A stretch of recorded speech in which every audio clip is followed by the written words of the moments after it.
আরজিকর কাণ্ডে আবার পথে নামলো ইউটিউবার ও ব্লগার সহ সাধারণ মানুষ। আরজিকর কাণ্ডের প্রতিবাদে জাতীয় সড়ক অবরোধ করে বিক্ষোভ দেখায় তারা। ঘটনায় ব্যাহত হয় যান চলাচল।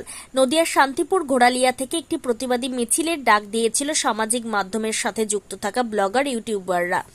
সেই মিছিলে শুধু তারাই নন, এলাকার সাধারণ মানুষও যোগ দেন। তিলোত্তমার মৃত্যুর বিচার চেয়ে হাতে প্ল্যাকার্ড, ফেস্টুন, কালো ব্যাজ পরে তারা প্রতিবাদী মিছিল বের করে। এদিনের প্রতিবাদ মিছিল থেকে ঘটনার সাথে যারা জড়িত তাদের দৃষ্টান্তমূলক শাস্তি দাবি করা হয়। তবে শুধু শান্তিপুর নয়, এরপর জেলার প্রতিটি জায়গায় তারা এই রকম আন্দোলন সংগঠিত করবে যতদিন না দোষীদের শাস্তি হচ্ছে, এমনটাই জানিয়েছেন প্রতিবাদী আন্দোলনকারীরা। এদিন নদিয়ার শান্তিপুর ঘোড়ালিয়া থেকে ফুলিয়াপাড়া পর্যন্ত এই প্রতিবাদী মিছিল সংগঠিত হয়। মিছিল ফুলিয়াপাড়া পৌঁছতেই আন্দোলনকারীরা 12 নম্বর জাতীয় সড়ক অবরোধ করে বিক্ষোভ দেখায়। প্রায় 30 মিনিট অবরুদ্ধ থাকে জাতীয় সড়ক। ব্যাহত হয় যান চলাচল। ঘটনার খবর পেয়ে ঘটনাস্থলে আসে পুলিশ। সেখানে কি স্বাচ্ছন্দ্যে চলাফেরা করতে পারো? এই যে ঘটনা ঘটছে তারপরে কি মনে হচ্ছে আমরা স্বাচ্ছন্দ্যভাবে চলতে পারবো? পারবো তো না। তোমাদের ক্ষেত্রে কি কখনো এই এলাকায় এরকম ঘটনা ঘটেছে? আমাদের হয়নি, আমার মা বোনদের হয়েছে, আমার দিদি দাদাদের হয়েছে, তাহলে কেন হবে? আচ্ছা, কোথাও কি মনে হচ্ছে যে পুরুষ বিদ্বেষী, মানে বাবা কাকা ভাই এরাও তো তোমাদের পক্ষেই তো থাকেন, সেক্ষেত্রে পুরুষ জাতি বিদ্বেষ তো নয়? আমরা বলছি না তো 50% লোক, 50% পুরুষ অবশ্যই সঠিক, 50% পুরুষ অবশ্যই বেঠিক। আরেকটি বিষয়, মেয়ে হয়ে মনে করো কি কোনো জায়গায় মেয়েদের ঔদ্ধত্য, সাজ পোশাক বা চলাফেরা কতিপয় সামান্য কয়েকজনের জন্য এরকম ঘটনা ঘটতে পারে বলে মনে হয়? এটার সঙ্গে বিষয় নয়।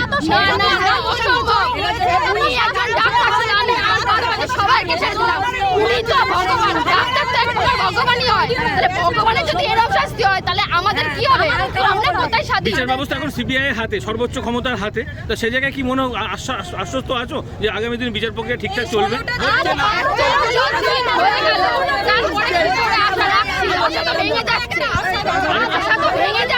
আরেকটা কথা, একজনকে এখনো পর্যন্ত ধরা হয়েছে, মনে করছো কি এত বড় ঘটনা একজনের দ্বারা সম্ভব?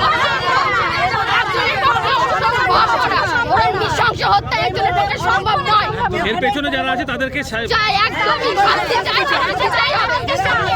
তোমার নাম পরিচয়?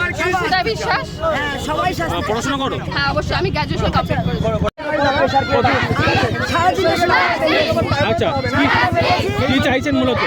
আমরা বলছি আরজিকর হসপিটালে আমাদের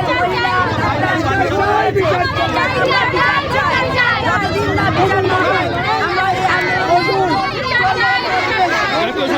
জাতীয় সড়ক অবরুদ্ধ হয়ে রয়েছে কতক্ষণ ধরে?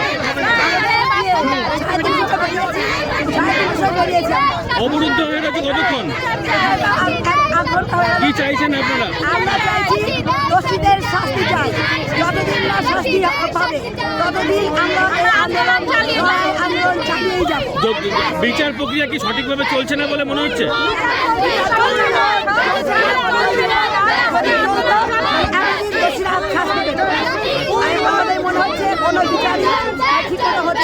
আপনার নাম পরিচয়?